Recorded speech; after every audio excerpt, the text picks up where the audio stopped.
Bullet train सुरू झाल्यानंतर गुजरातमधल्या लोकांनी महाराष्ट्रात येऊ नये तर महाराष्ट्रातल्या लोकांनी गुजरातमध्ये जावं आणि व्यवसाय सुरू कराव्याचं विधान मंत्री गणेश नाईकांनी केलंय।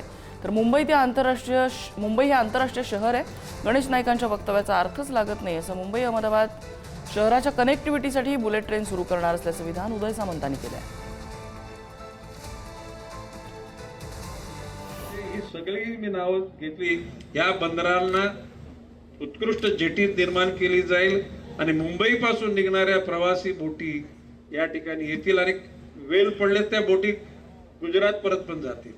जर बुलेट ट्रेन इथे येते तर म्हणजे आमच्या लोकांना तिकडे पण जाऊन बघू द्या ना। काय तिकडे गुजरातच्या लोकांनी इथे यावं असं काही सिद्धांत नाहीये।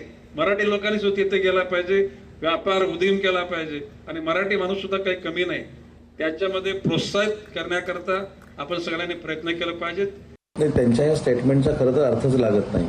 पण बुलेट ट्रेन ही कशासाठी चालू आपण करतोय, कारण शेवटी मुंबई हे आंतरराष्ट्रीय शहर आहे आणि आंतरराष्ट्रीय शहरामध्ये येणारी लोक असतील, असणारे उद्योगधंदे असतील किंवा अन्य काही बाबी असतील, हा कनेक्ट अहमदाबादशी व्हावा आणि अहमदाबादचा कनेक्ट मुंबईच्या आंतरराष्ट्रीय शहराशी व्हावा यासाठी बुलेट ट्रेन ही सेंट्रल गव्हर्नमेंटने सुरू केलेली आहे। आता सेंट्रल गव्हर्नमेंटचं नेतृत्व माननीय पंतप्रधान नरेंद्र मोदी साहेब करतायत, अमित शाह साहेब करतायत।